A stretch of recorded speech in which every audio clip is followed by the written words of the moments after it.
David Pakman Show at davidpakman.com.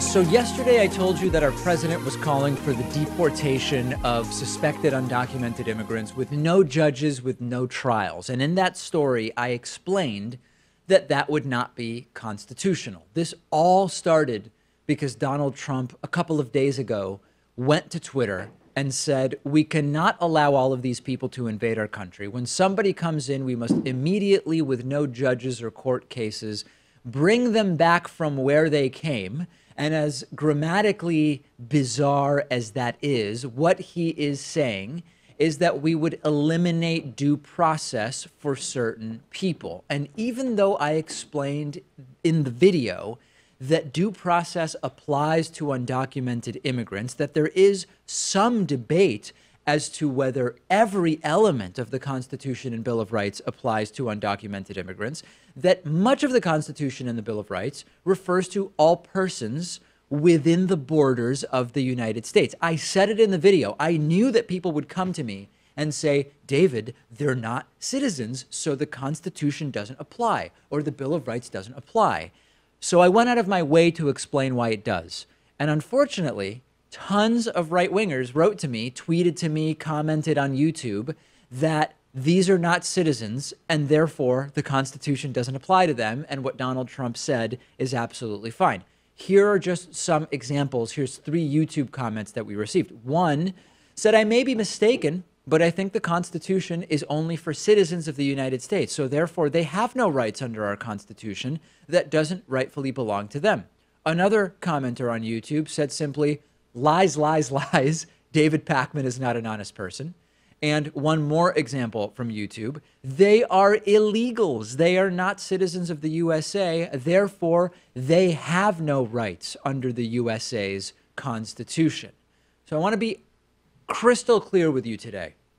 This is not a question of whether due process should apply to undocumented immigrants. This is merely a question of whether due process does apply to undocumented immigrants. Or to frame it a different way, it's not about what you want it to be, it's about what it is. The facts of whether due process does or doesn't apply to undocumented immigrants don't care about your feelings. And courts have held time and time and time again that anybody on U.S. soil is protected by the constitutional right to due process, whether they came in legally or illegally to the United States. Now, there is a difference, and I have no urge to obfuscate. There is a difference between people in the country and people at the border, okay?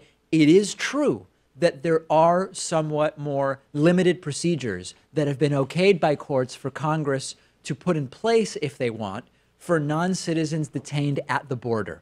But the law and the courts have been unquestionably clear that anyone ordered to leave has recourse to appeal their deportation through a process that involves a court and a judge. They can be represented by a lawyer, period. Now, for those saying, well, in certain cases, there should be a faster process for getting these people out.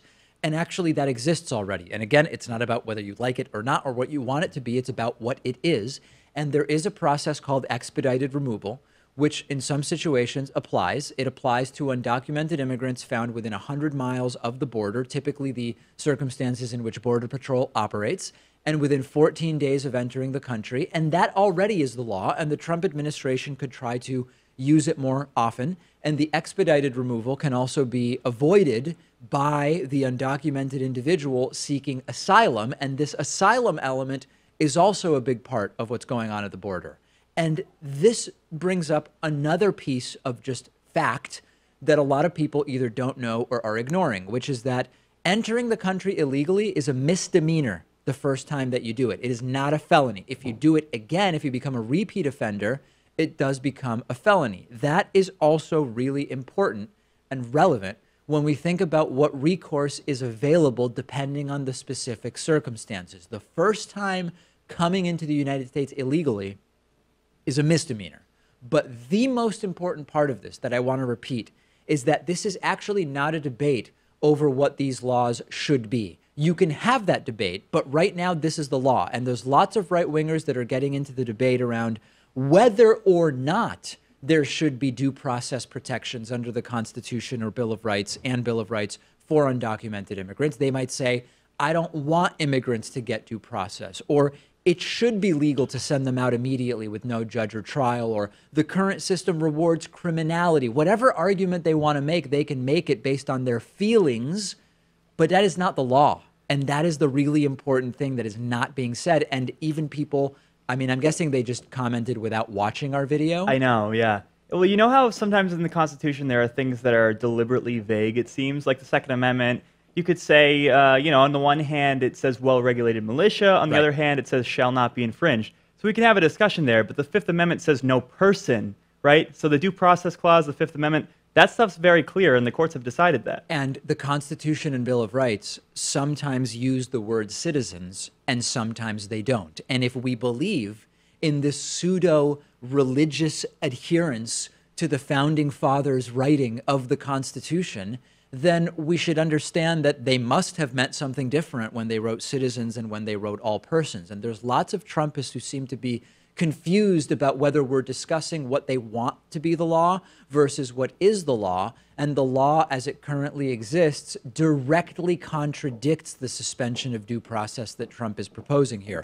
If the Constitution is your guiding principle, this de facto religious document for the constitutional fetishists, then the debate should actually be around ensuring that the Constitution is adhered to. But instead, the same self-proclaimed constitutional fetishists are trying to find a way around what the Constitution says to serve their goals in this particular case. I think some people are going to think that this is a repeat show. You tried to preempt some of this by saying that, you know, the Constitution is pretty clear on this, but it didn't seem to work. It's almost like people are making comments and emailing me and tweeting based just on the titles of videos and not after actually having watched them. I know that might come as a huge shock to some people in the audience, but it seems to be going on.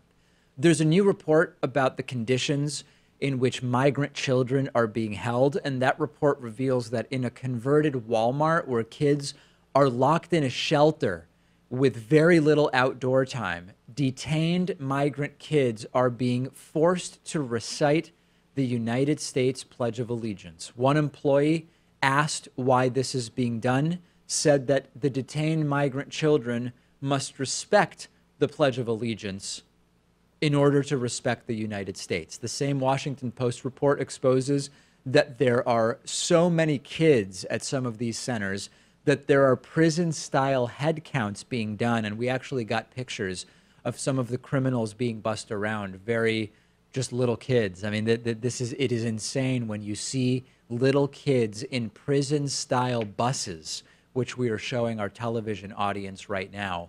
Employees at the converted Walmart were also told to discourage the kids from speaking their native language, usually Spanish, although at some locations that policy has reportedly been reversed.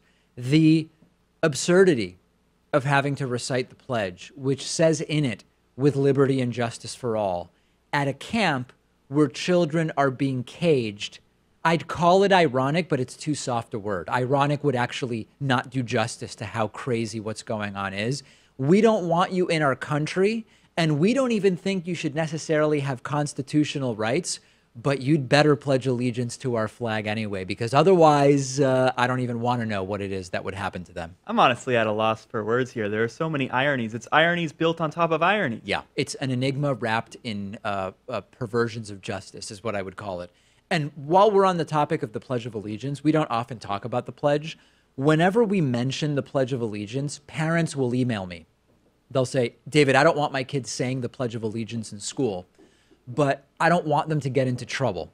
It's important to know that the Supreme Court decided in 1943, students cannot be required to recite the Pledge of Allegiance. It follows from that if you can't be required to recite it, you can't be punished for not reciting it. But the problem is that lots of schools and teachers don't know this. Some of them might know but not care. But it is the law. And unfortunately, there is a lot of stigma in schools in parts of the country that still do the pledge for not doing it. And even the recitation of the pledge is very cult-like. I was Yeah. lucky enough to go to a school in a more progressive place in Western Massachusetts, where by the time I was in middle school, so roughly like 1996, the pledge was out. But in a lot of parts of the country, this is still being done, and it really should end. I think we should get rid of it, at least, when it comes to saying it in schools, right? Because it is cultish, but also even if someone does exercise the right not to say the pledge and they're not forced to do it by any teacher or administrator,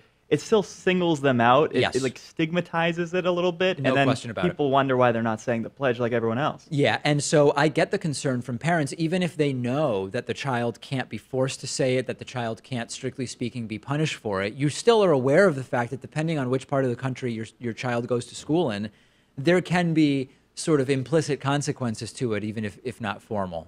To wrap up the child internment angle of the story, I hope that history will judge this phase, and I hope it's just a phase, harshly in the future. I don't know if they will, but I hope that when we look back at this era, it will be seen as a black mark, the black mark of this sort of authoritarian Trumpist slide to the right. And I am not confident that that will happen, but I hope that it will.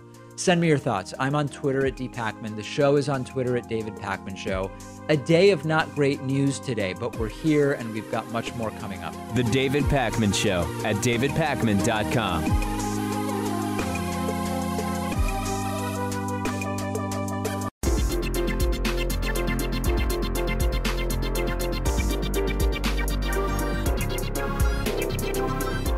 The David Pakman Show at davidpakman.com.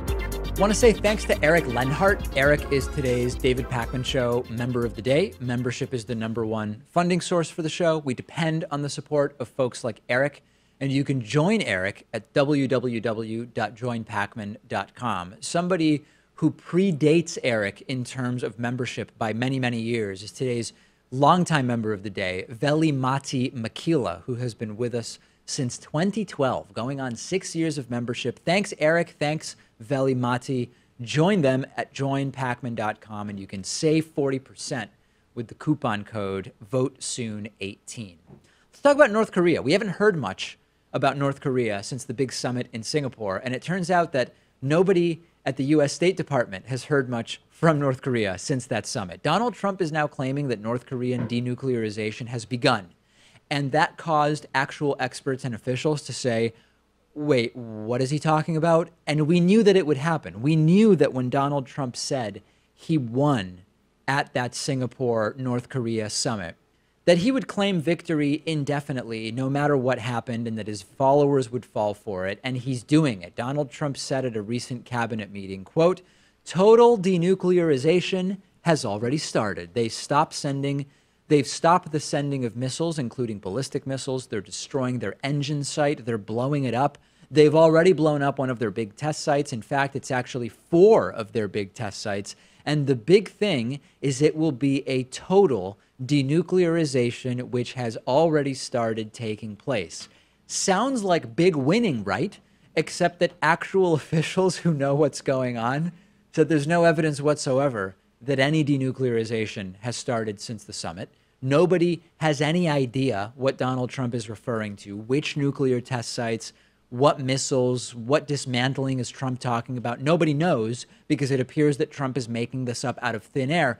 And even more, we could say hilariously, or we could say tragically, the State Department now says there has not even been contact with North Korean officials since the summit. 0 contact. Secretary of Defense Jim Mattis was asked, here's what Trump said, "Has North Korea done anything towards denuclearization yet?" Jim Mattis said, quote, "No, I'm not aware of that." The Pentagon was asked to comment. They simply said no comment. Lies, lies, lies, but they work. And there's this new breed of political incompetent, the Trumpist. The Trumpist believes Trump's winning story from the summit. They believe Trump's story now, that denuclearization is just happening so quickly. In the real world, none of this stuff exists, but the Trumpist believes it, and then it circles back to be doubly useful for Trump, because then a media outlet like Reuters, for example, will simply report the facts, which is Trump says that denuclearization is well on its way. Officials say they don't know what the hell Trump is talking about. The Trumpist will then call that fake news, even though it's just the most fundamental reporting of the facts on the ground. I understand that the Trump supporter will believe Trump at all costs, and they'll write off negative stories about him as fake news. But how do they justify not taking John Kelly's word or the Pentagon's word? After all, these people work for Trump, right? It's cognitive dissonance. I don't know. I don't know. But it's a closed circle of reasoning that you can't break into. That's the thing. Trump said it, and so it must be true, and Jim Mattis didn't, but Trump said it, and Reuters reported it, but that's fake news, and they just decide that this is just not that they will not be influenced by anything other than word from Donald Trump himself. We've talked about the difference between politician lies and Trump lies quite a bit. Usually politicians will all get on the same page. Them, their staffs, they'll all know what the narrative is, and they'll push that forward. Trump just spews this. It's right off the top of his head. If there's any greater sign as to the lack of hope that maybe we should have that the Trumpist will ever turn it around, is that they are not punishing him. I get not punishing your elected officials for politician lies. Like the debt is down, well, if measured this way, and if measured this way, it's up. These are just straight up verifiable lies, and they're still not punishing Trump for it in any way. That's actually the biggest indictment on the Trumpist, bigger picture. It hasn't been a comfortable week for Department of Homeland Security Secretary Kristjen Nielsen. Her safe spaces have been impinged upon by protesters multiple times now. And last week I told you that she left a Mexican restaurant in D.C. when protesters picketed her inside the restaurant and chanted shame and a bunch of other stuff over her role in the child internment crisis. The latest is that protesters showed up at her house and blasted audio of crying immigrant children chanting "no sleep and free the kids." We have a little bit of audio and video for you.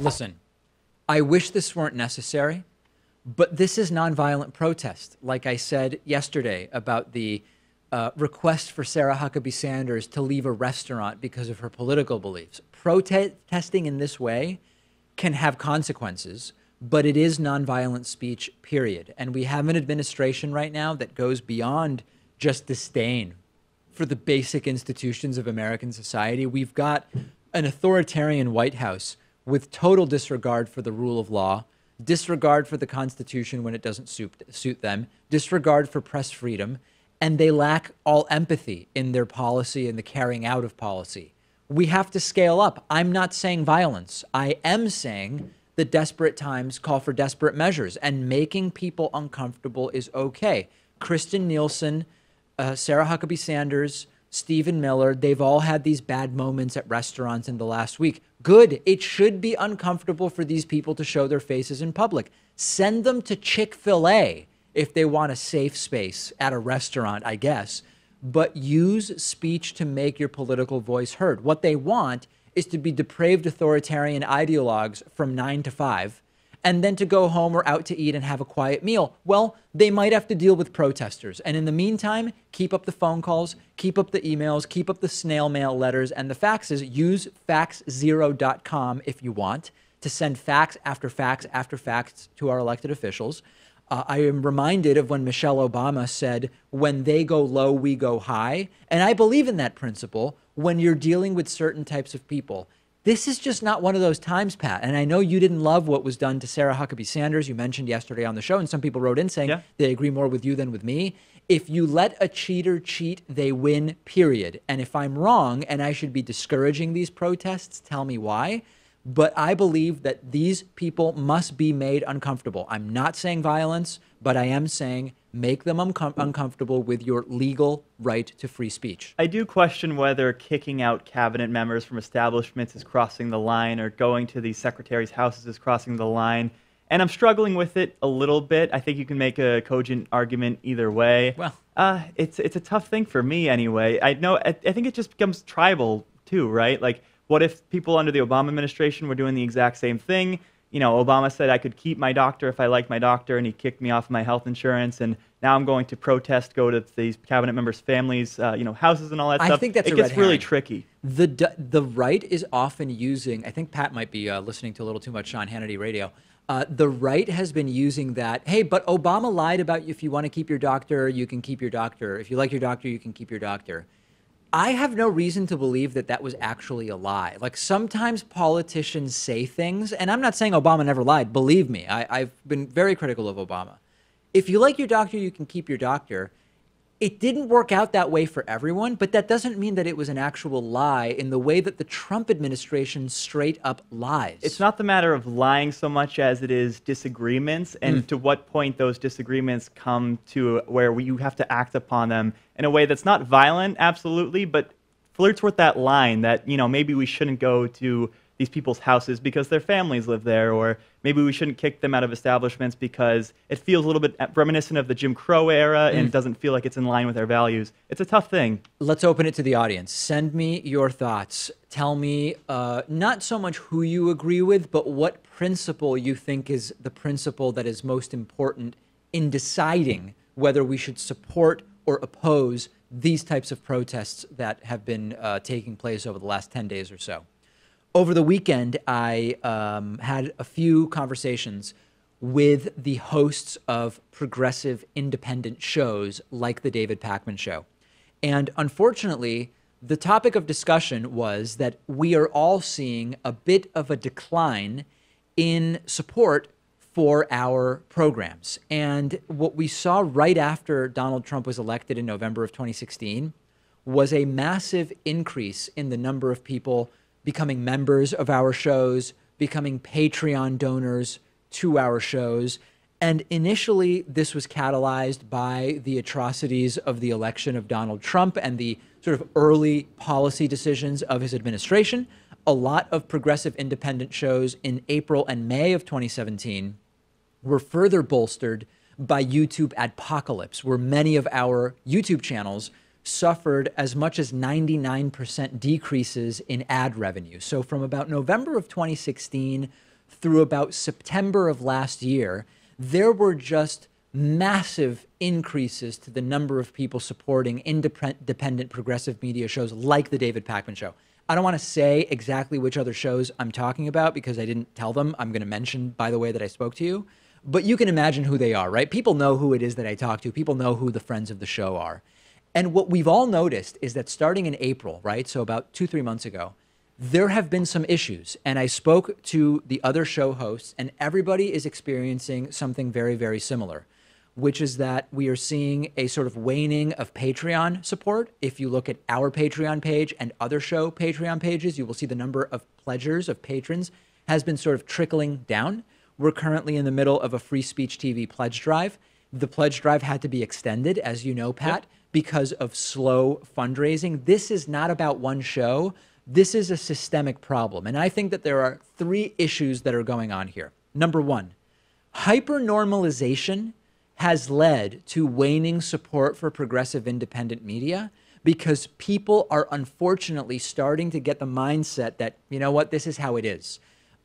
Trump saying suspend due process for undocumented immigrants, it's just not feeling that crazy because there have been another 100 crazy things in the last 3 months. Hypernormalization is affecting the right, but it is also affecting the left, and I believe it is leading directly to the detriment of independent progressive media. Number 2, net neutrality. The repeal of Obama-era net neutrality rules has happened, and that is going to be a further systemic threat to progressive independent media. And then number 3, media consolidation, which is very clear. It has been made abundantly clear will be welcomed under the current administration and Justice Department with the purchase of AT&T by AT&T of Time Warner approved. I think it was early last week that we did that story. We've experienced it. Patreon is trailing off. A lot of the memberships that swelled last year from demonetization, it's been a year. A lot of those people's credit cards have expired and their memberships are not being renewed. And this is a really bad direction. And it's really fundamentally a question of what you want. If The demand that there was for independent progressive media when Donald Trump was elected, when the marches were happening, when demonetization hit, if the demand for independent progressive media wanes, then independent progressive media will also wane in combination with net neutrality being repealed, with media consolidation continuing. That is not a good direction. That is not the way I want to see it go. If instead we can refocus and realize, hey, you know what? Our cable bills are about to go up because of what's going on with net neutrality and internet slow lanes and fast lanes. We are increasingly, if we turn on our TV, going to get our news from an increasingly narrow scope and point of view because of that media consolidation. And we don't want that. The path forward is very clear. And we often sugarcoat Pat and we use all sorts of different language to talk about support this and support that. Independent progressive media will not survive if it is not supported. And we have two ways for you to do that. And I am sort of reinvigorating my commitment to grow this base of support. Number one, just make a small pledge on Patreon, okay? We're not asking for a lot of money. If 138 people pledge $1 a month, we will hit our goal of 2,000 patrons. Just go to patreon.com/David Pakman Show, pledge $1, okay? We now have a bunch of free stuff available with Patreon pledges, bumper stickers, t-shirts, discount codes for gear, the bonus show, the full show. Pledge $1, okay? And number two, the steadfast supporter of the program has been and continues to be membership. And if you go to davidpakman.com/membership, I don't care if you use the coupon code and save 40%. That coupon code is VoteSoon18. Whatever you can contribute, whether it's $1 or whether it's the big boy membership on our website of $480 for the year, whatever you can do it, because all of the shows like ours are starting to see it. And it's scary, Pat. And it is the normalization of what is going on.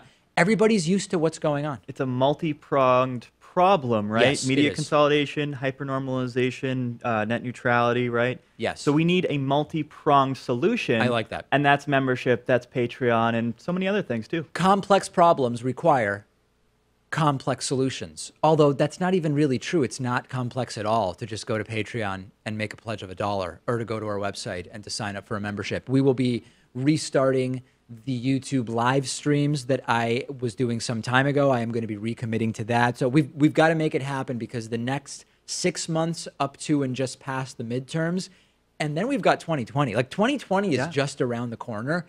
I can assure you that we will not like the results if independent progressive media is not supported. Quick break, Pseudoscience miniseries episode 1 preview coming up next. The David Pakman Show at davidpakman.com.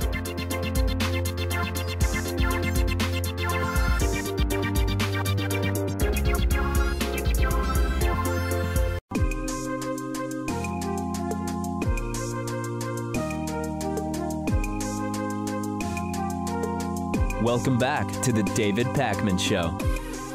All right, we've got something special for you today. Instead of an interview, I'm going to play for you one clip from the forthcoming, heretofore unseen pseudoscience miniseries. Okay, this is a miniseries that is going to tackle 12 different pseudosciences. We will explain the pseudosciences to you.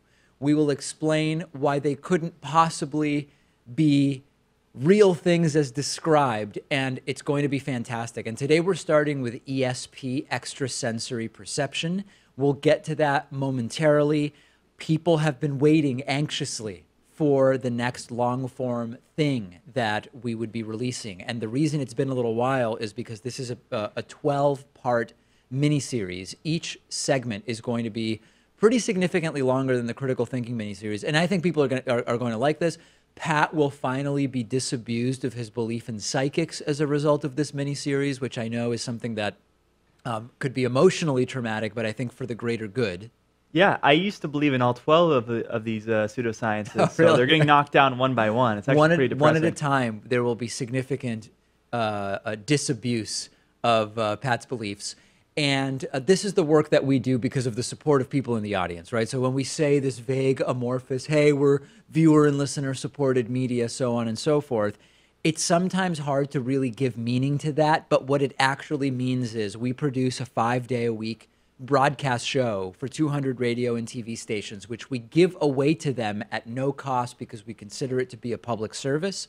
That is literally funded by support from our audience. And likewise, the pseudoscience miniseries, the critical thinking miniseries, it has all happened because of support from the audience. So if you like what you are about to see, afterwards, consider making even as small as a $1 contribution through Patreon at patreon.com/David Pakman Show. We are talking on today's program about some of the challenges facing independent progressive media in general. And if you want to support this type of work, and we have, believe me, we have no shortage of ideas, right? We have actually a very long list of ideas for long form pieces.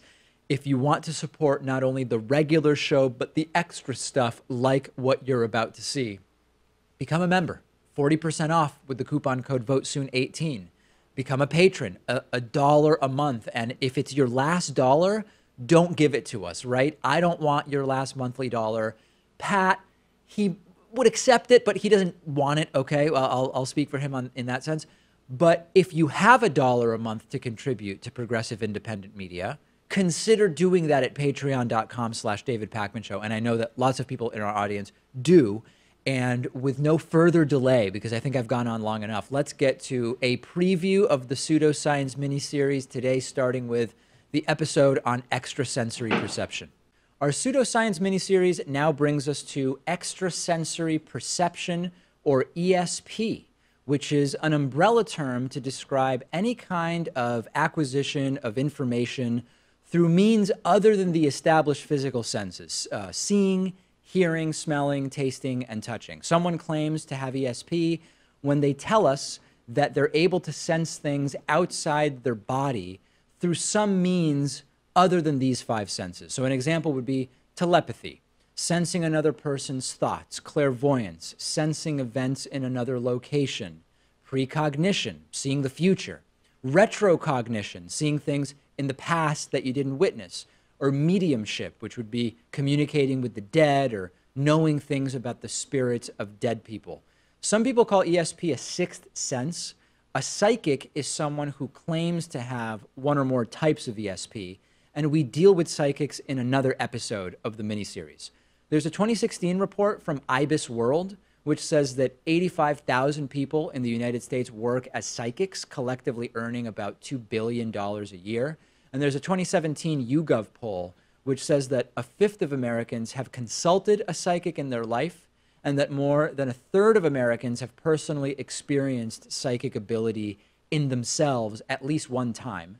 1/4 of Americans also say that they can supernaturally predict the future, and 38% say that they have sensed the presence of a spirit during their life. Without these numbers, you might not realize how relevant this pseudoscience miniseries is.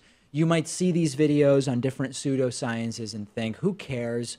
Only wacky people believe this stuff. But no, the numbers are stunning, and many people have no idea how pseudoscience pervades our society. So in a 2014 study in the scientific journal PLOS1, adults were shown before and after photos of the same woman for 1.5 seconds. Sometimes they were the same photos, sometimes something was changed about the woman, maybe the color of her hair, whether she was wearing glasses, maybe her earrings changed. The people being tested were asked if the pictures were the same or different. And if they noticed a difference, they were asked what the difference was. Mostly people could correctly identify when there was a change and when there wasn't. But what's interesting about the results was that people were able to detect a change even when they weren't able to cognitively and consciously identify and express what the change was. And when the participants were informed of the results, the fact that they were able to detect changes even without being able to explain what they were, some of the participants believed that they had some kind of ESP because they intuitively knew that something about the photo had changed, but they couldn't quite put their finger on it. And they said, well, the reason is some kind of extrasensory perception. One of the study's co-authors said, quote, people are correct in believing that they have an ability to sense changes in their environment, even when they cannot verbally identify what those changes are. It is just that this ability is not a quasi-magical sixth sense. It can be explained in terms of known processes. And this is a major theme in pseudoscience. Humans want to explain what they don't understand, often by any means necessary. You might not be conscious of what you're perceiving, so you might interpret your correctness as something supernatural. There's a 2008 study at Harvard which used brain scans to test whether people claiming to have ESP were actually acquiring knowledge that couldn't be explained through some kind of normal perception. Before the study, scientists already knew through neuroscience that the brain responds a certain way when it sees something familiar and a different way when it sees something new. Before the subjects were brain scanned, they were shown a bunch of pictures by way of so-called ESP. What I mean by that is the scientists would display the photos on a computer screen in another room, for example, or they would show the photos to the subject's relative or partner or friend in a different room. They displayed it in a number of other ways that someone with ESP might claim could get them to sense the image without actually seeing it. Then they put them in an fMRI brain scanner and showed them the same pictures mixed with new pictures that hadn't yet been used. Not only could the subjects not identify which pictures were new with any statistical significance, but their brains responded the same way to every photo, responding the way a brain would respond if it had never seen any of the photos.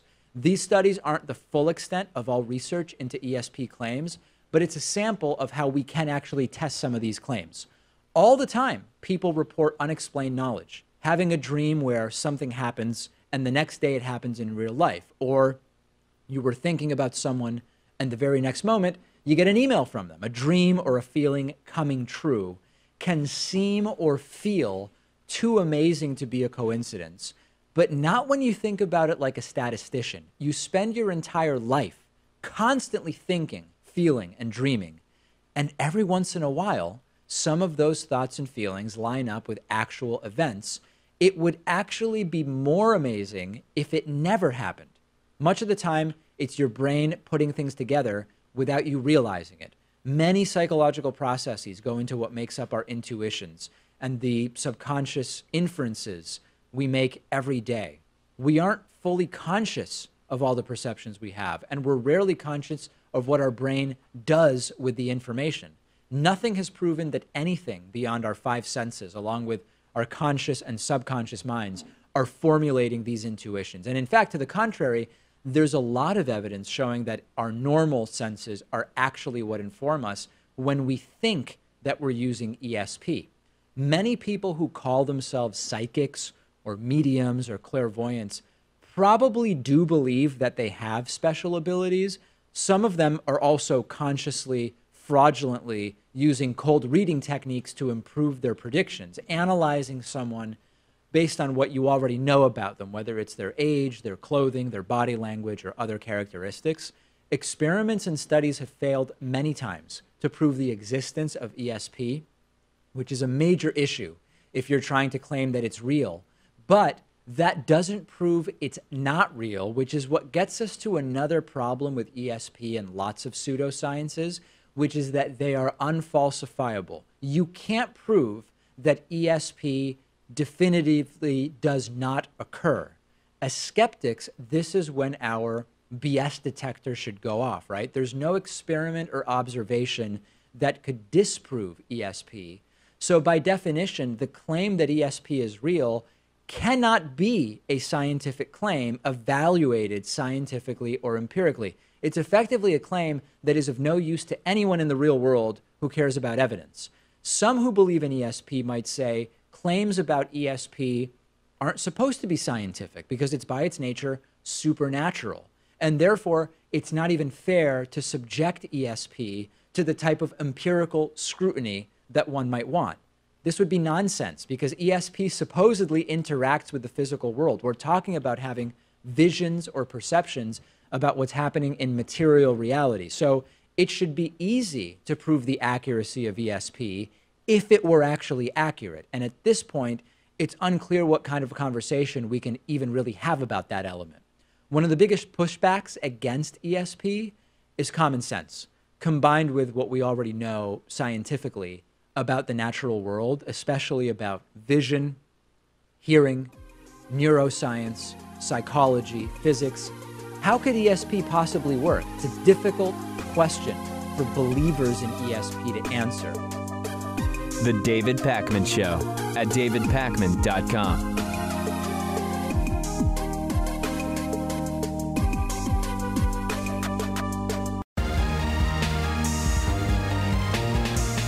The David Pakman Show at davidpakman.com.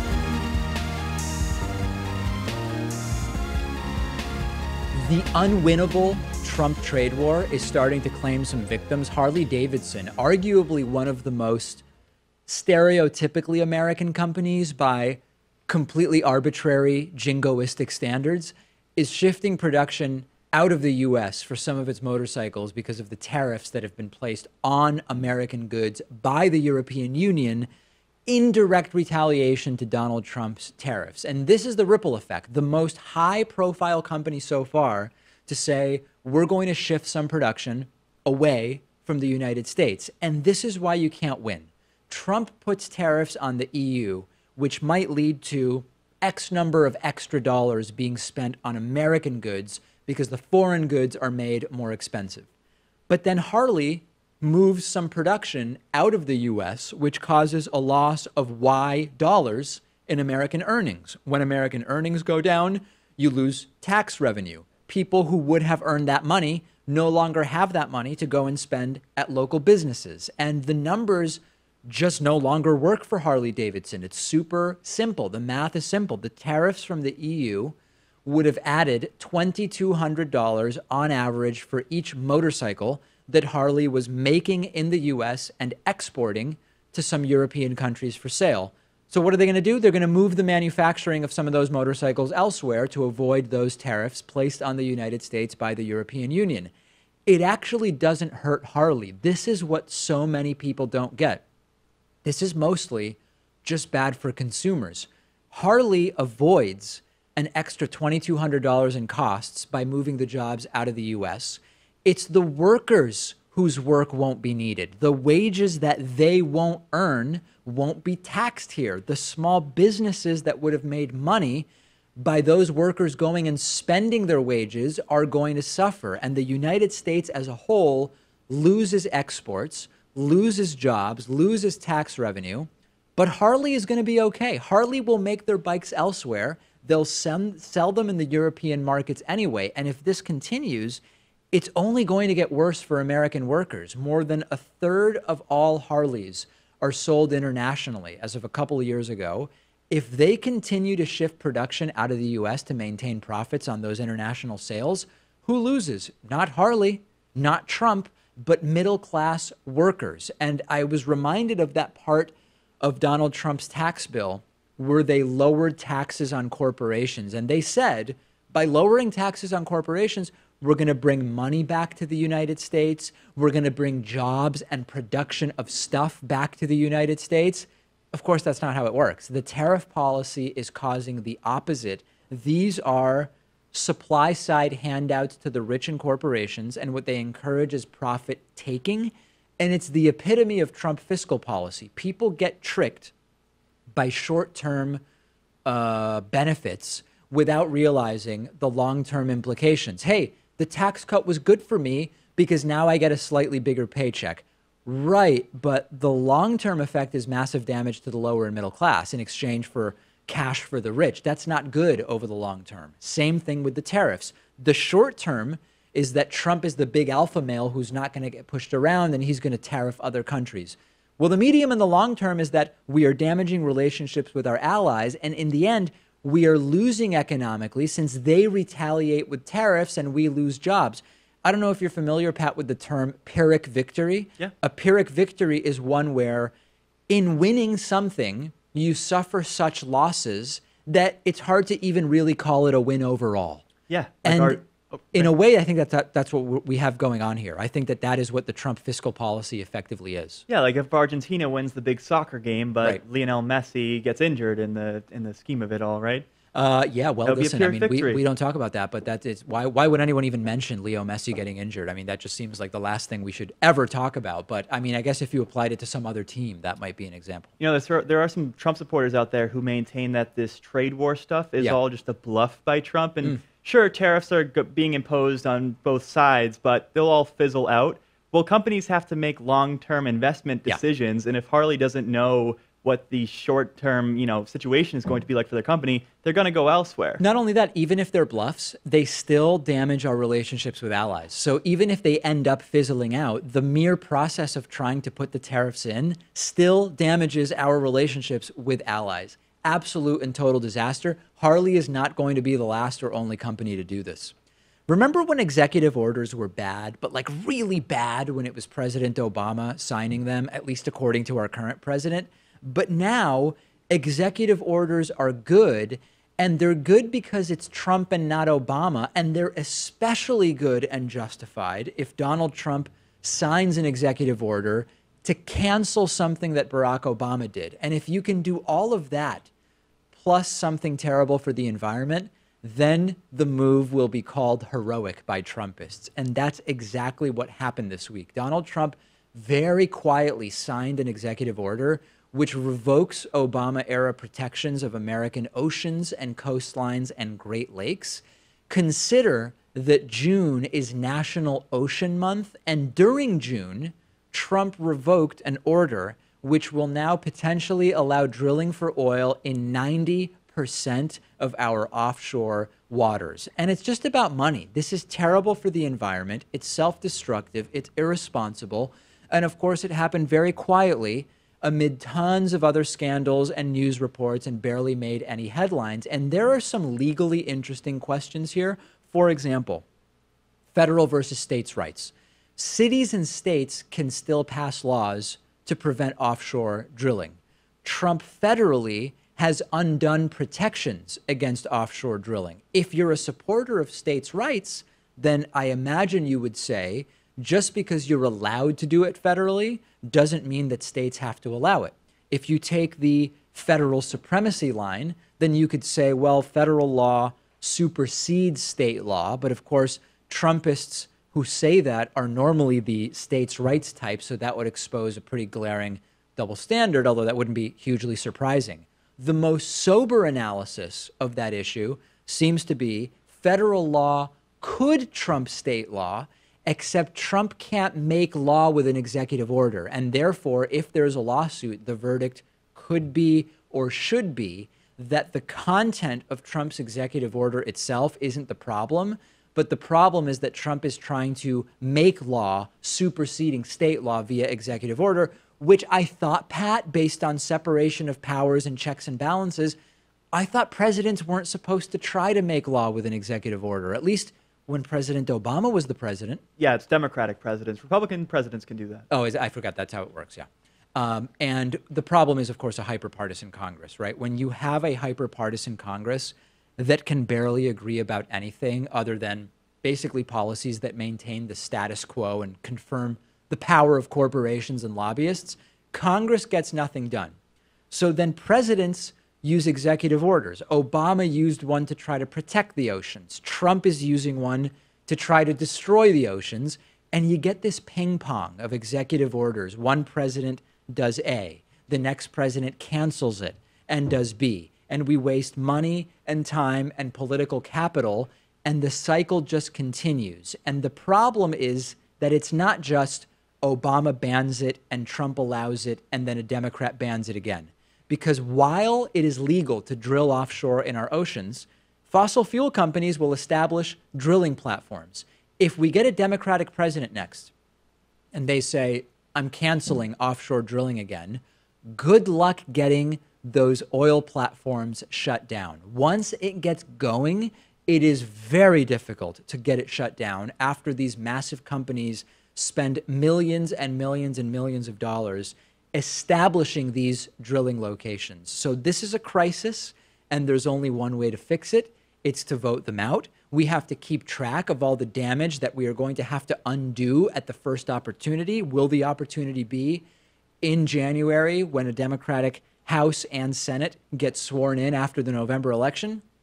I don't know.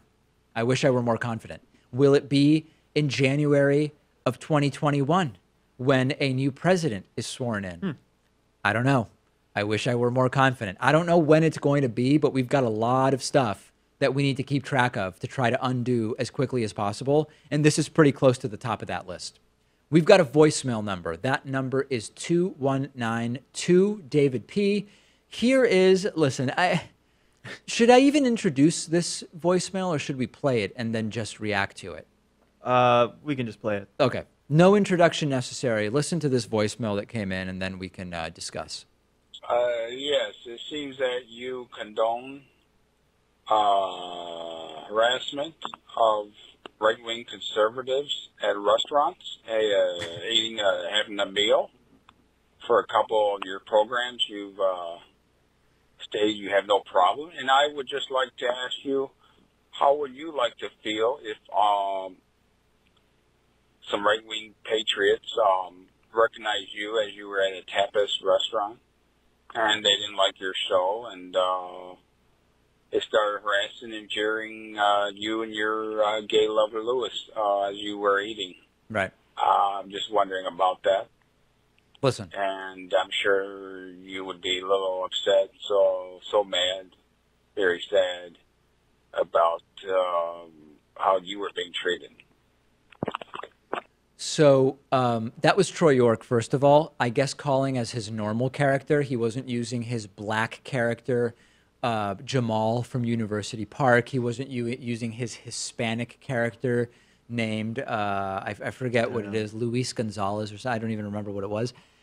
So what Troy is saying is, if I support the harassment of Sarah Huckabee Sanders at the Red Hen, would I be upset if I and my gay lover Lewis were harassed at a restaurant? And of course, this completely misses the point. The question is, what is legal and what is not legal?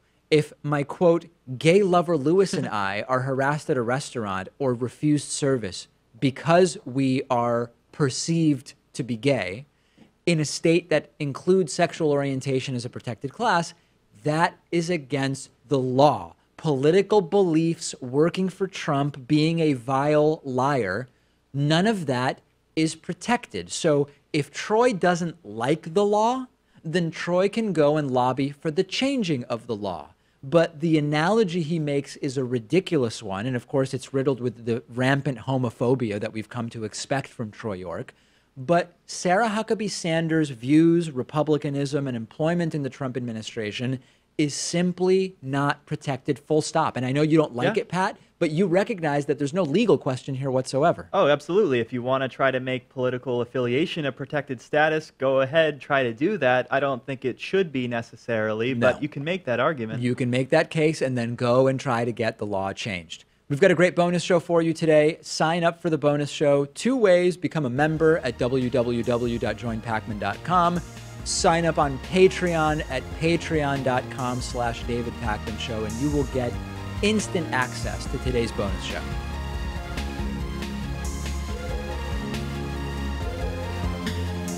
The David Pakman Show at davidpakman.com.